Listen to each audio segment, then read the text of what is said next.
Ji good morning all of you. जी good morning सभी को। आज हम लोग एक क्वेश्चन देखेंगे जो बहुत इम्पोर्टेंट और अनिवार्य क्वेश्चन है। इस क्वेश्चन को हम लोग 12th क्लास से वर्ग क्लास 12 से हम लोग क्या करते हैं, पढ़ते आ रहे हैं, देखते आ रहे हैं, समझते आ रहे हैं। और ये क्वेश्चन ऐसा क्वेश्चन है जो लाइफ में क्या है, इसको जानना अनिवार्य है और किसी भी एग्जाम के लिए क्या है, एक क्वेश्चन इंपॉर्टेंट है। साइंस में बायोलॉजी में हम क्या है, बायोलॉजी बायो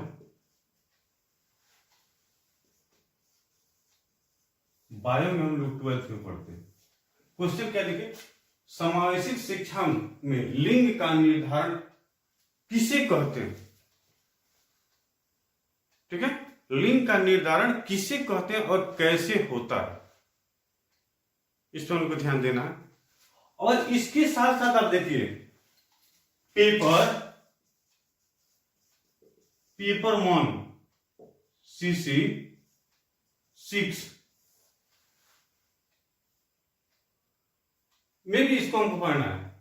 जो बीएड क्या है, फर्स्ट ईयर में, बीएड फर्स्ट ईयर में भी,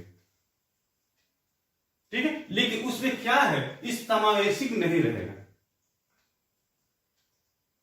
ठीक है, अब जैसे क्या करेगा, वहां पे डाल देगा कि समाज में लिंग का निर्धारण कैसे होता है। क्वेश्चन समझिए, थोड़ा सा सबसे पहले क्वेश्चन समझिए। किसी भी पेपर में आएगा तो इसका जवाब क्या होगा, एक ही होगा। अब तो इसी जैसे पेपर 1 CC 6 में जेंडर स्कूल सोसाइटी, जिस पेपर का नाम है बीएड फर्स्ट ईयर का, ठीक है, उसमें पूछेगा जैसे समाज के निर्माण में लिंग की भूमिका,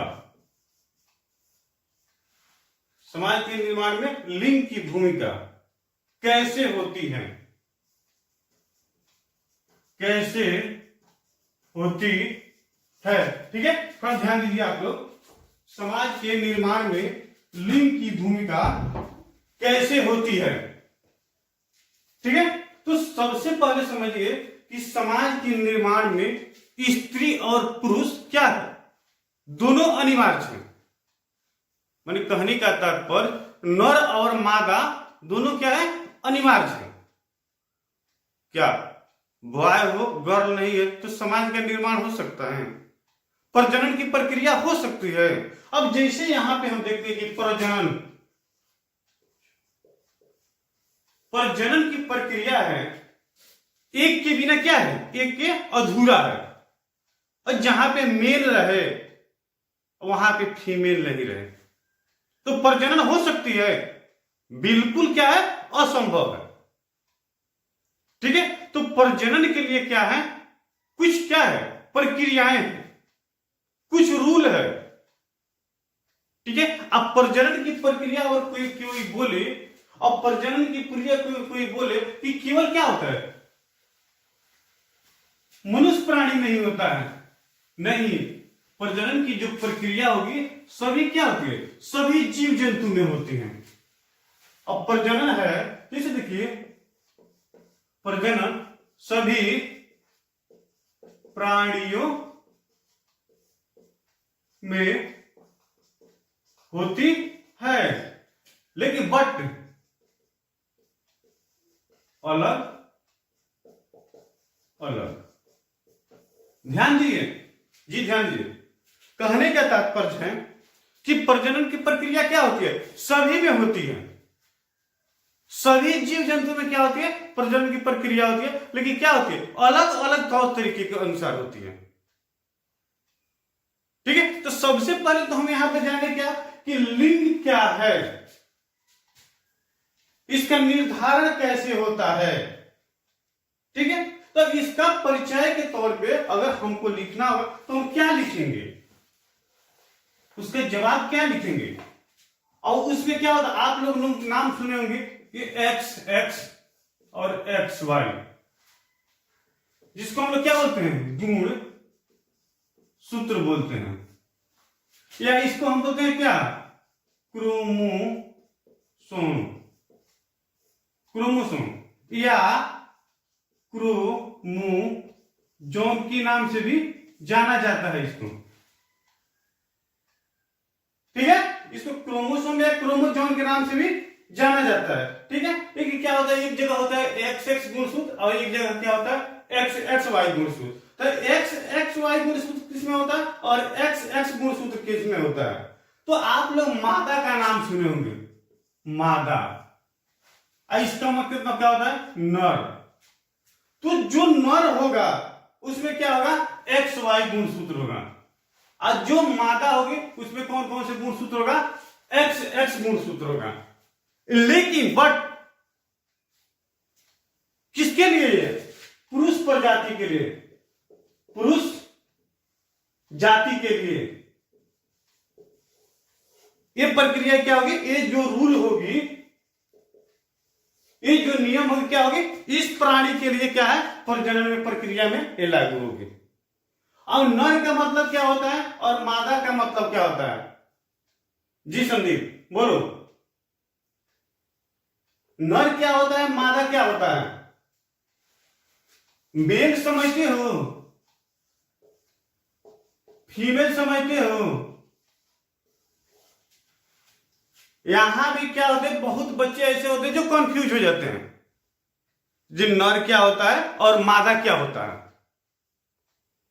नर का मतलब क्या होता है पुरुष प्रजाति, नर का मतलब क्या होता है पुरुष प्रजाति, अब मादा का मतलब क्या होता है स्त्री प्रजाति। ठीक है, तो यहां भी नर हो गया क्या पुरुष, मादा क्या हो गई स्त्री। इसको भी विशेष फोकस करने की जरूरत है, इस पर भी थोड़ा आप लोग ध्यान दीजिएगा। ठीक है, ये क्वेश्चन क्या है बहुत इंपॉर्टेंट क्वेश्चन है, ये लगभग आप समझिए कि ऑल पेपर को मिलाकर इसे क्वेश्चन को तैयार किया गया। अब 12th से लेकर अब जितना हाईएस्ट एजुकेशन तक जाइएगा इसको जानना जरूरी है। लेकिन अक्सर जो मेडिकल के स्टूडेंट होते हैं, ठीक है, वो बच्चे क्या करते हैं इस पे ज्यादा फोकस करते हैं और इसके लिए क्या करते हैं वो ज्यादा तैयार रहते हैं। अब देखिए यहाँ पे जैसे क्या नर, इसमें कौन कौन से गुणसूत्र पाए जाते हैं XY गुणसूत्र के, मादा जो है इसमें कौन कौन से गुणसूत्र पाए जाते हैं XX गुणसूत्र रहता है। तो जो नर होता है इसको हम क्या बोलते हैं पुरुष प्रजाति बोलते हैं या मेल बोलते हैं। ठीक है, और इसमें क्या है स्त्री है, इसको हम क्या बोलते हैं मादा बोलते हैं, इसको इंग्लिश में लोग फीमेल बोलेंगे। और इसमें कौन कौन से गुणसूत्र पाए जाएंगे XX गुणसूत्र पाए जाएंगे। ठीक है, अब थोड़ा सा समझिए, इसके बाद हम आपको क्या करेंगे इसको हम दिखा रहे हैं या इसको लिख लीजिए, थोड़ा सा लिख लीजिए। चलिए, तो परिचय के तौर पे किसी शिशु जन्म के पूर्व माने या किसी बच्चा के जन्म के पूर्व, चलिए नोट करते चलिए हम लिख ही दे रहे हैं, अच्छा रहेगा बोलने से तो अच्छा रहेगा कि हम आपको क्या करें वो लिख ही दें। किसी शिशु के जन्म से पूर्व, किसी शिशु के जन्म से पूर्व, क्या किसी शिशु के जन्म से पूर्व उसके नर तथा या अथवा मादा होने की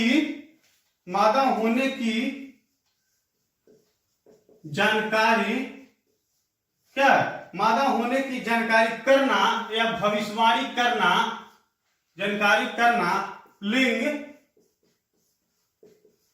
निर्धारण कहलाता है। ठीक है, लिंग निर्धारण क्या कहलाता है।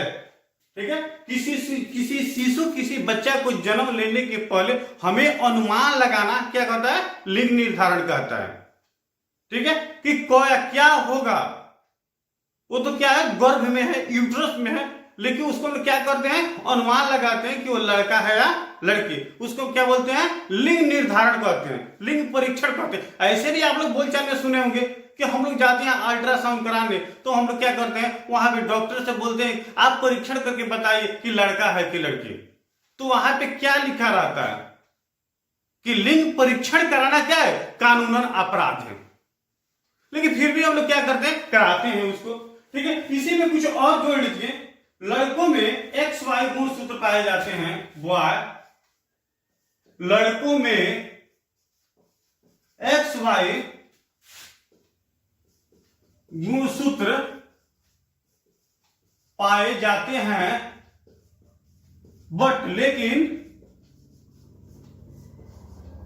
लड़कियों में एक्स एक्स गुणसूत्र पाए जाते हैं। ठीक है, लड़कियों में क्या होते हैं, एक्स एक्स गुणसूत्र पाए जाते हैं, लेकिन देखिए कुछ पहलू ऐसे हैं जो दोनों में क्या होते हैं, समान होते हैं। ठीक है, कुछ पहलू ऐसे हैं जो क्या होते हैं, दोनों में एक समान होते हैं। अब देखिए हम आपको बता रहे हैं, अब गुणसूत्र की बात हुई तो कितने गुणसूत्र के टोटल होते हैं, कितने गुणसूत्र होते हैं, 23 गुणसूत्र होते हैं, 23 गुणसूत्र पाए जाते हैं, लेकिन बट इसमें 22 ऐसे होते हैं जो स्त्री हो या पुरुष हो, दोनों में क्या होते हैं, समान पाए जाते हैं। वो क्या है, मेल हो या फीमेल हो, दोनों में क्या है, एक समान पाए जाते हैं, बराबर से। लेकिन एक ही गुणसूत्र होता है, गुणसूत्र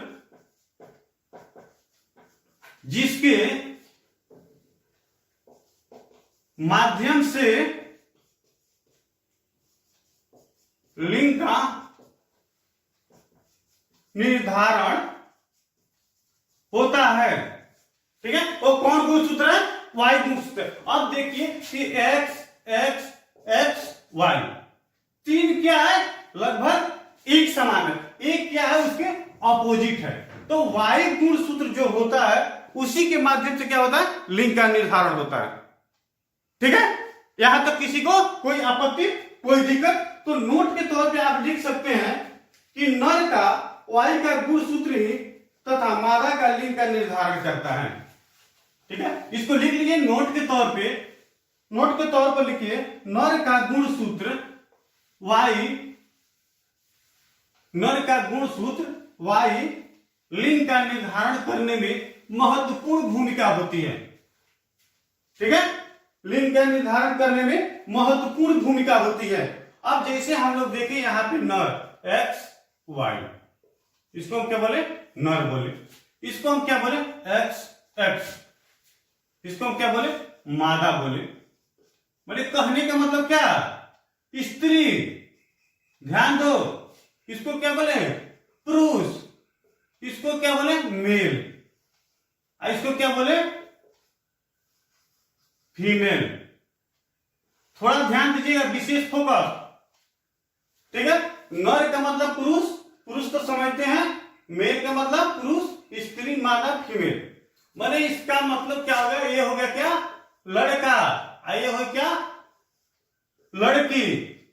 ठीक है, क्या होगा, ये हुआ लड़का और ये होगी लड़की। माने कहने का मतलब बॉय, आई क्या हुआ, गर्ल्स।